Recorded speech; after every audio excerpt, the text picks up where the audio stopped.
पिछले कुछ महीनों में कंप्यूटर साइंस और इलेक्ट्रॉनिक इंजीनियरिंग स्टूडेंट्स के लिए गवर्नमेंट जॉब में अपॉर्चुनिटीज बढ़ती जा रही हैं। इसके उदाहरण आपको रिसेंट में आए नोटिफिकेशंस में देखने को मिलेंगी। इंटेलिजेंस ब्यूरो का नोटिफिकेशन आया है गेट एग्जामिनेशन से, जिसमें बहुत अच्छी वैकेंसीज इलेक्ट्रॉनिक ब्रांचेस के लिए है, कंप्यूटर साइंस के लिए है। उसके अलावा एयरपोर्ट अथॉरिटी ऑफ इंडिया में आपको इलेक्ट्रॉनिक्स कंप्यूटर साइंस के लिए अच्छी वैकेंसी देखने को मिलेगी। उसके अलावा railway recruitment board junior engineer की भी जो वैकेंसीज आई है उसमें भी इलेक्ट्रॉनिक्स के लिए बहुत अच्छा नंबर है और कंप्यूटर साइंस के लिए डिसेंट नंबर ऑफ वैकेंसीज है। कंप्यूटर साइंस के स्टूडेंट आरआरबी में इलेक्ट्रॉनिक एंड एलाइड ग्रुप में फॉर्म भर सकते हैं एसएनटी कैटेगरी में।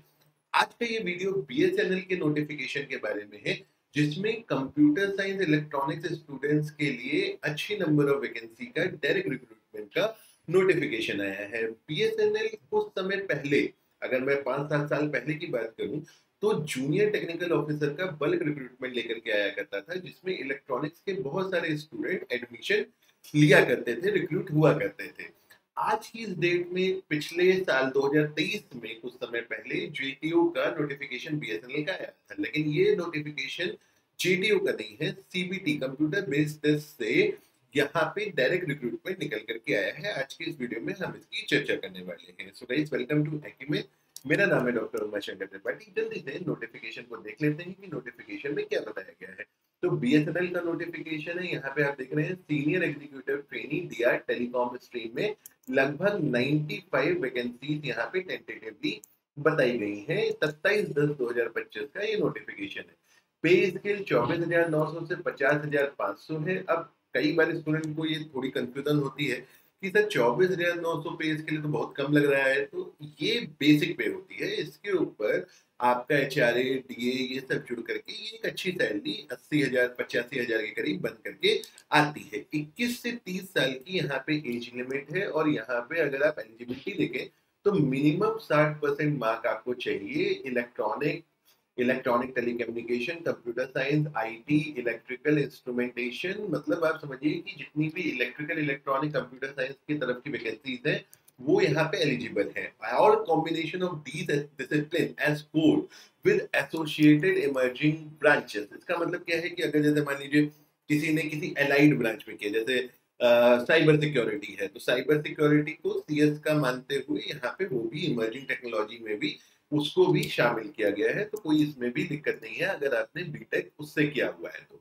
इसके अलावा अगर आप देखें तो यहाँ पे आपको सीबीटी देना होगा और अभी कब एग्जाम का फॉर्म खोलने का डेट और ये सारी डेट्स अभी यहाँ पे मेंशन नहीं है। और इसके लिए बीएसएनएल की ऑफिशियल वेबसाइट पे जो डिटेल नोटिफिकेशन आएगा वहां से आपको पता चलेगा। लेकिन एक बात तो यहाँ से क्लियर होती है कि भाई अच्छी एक 95 नंबर की वैकेंसी यहाँ पे मिलने वाली है। अब देखिए, जो कंप्यूटर साइंस इलेक्ट्रॉनिक्स के स्टूडेंट है उनको लगता है कि गवर्नमेंट सेक्टर में उनके लिए अपॉर्चुनिटी थोड़ी कम होती है। देखिए, इनहेरेंटली बोला जाता है कि कंप्यूटर साइंस इलेक्ट्रॉनिक स्टूडेंट्स हैं तो प्राइवेट सेक्टर में उनके लिए अपॉर्चुनिटी ज्यादा होती है। तो इसमें कोई गलत बात भी नहीं है और ये पूरी तरीके से झूठ भी नहीं है।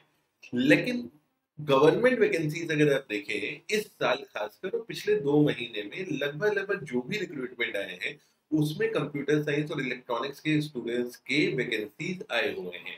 तो अगर कोई इस तरीके से सोचता है कि कंप्यूटर साइंस या इलेक्ट्रॉनिक के अगर हम स्टूडेंट हैं और हमें गवर्नमेंट सेक्टर में अपॉर्चुनिटी कम मिलेगी, तो शायद आज के समय पे इस सोच को सही कहना ठीक नहीं होगा।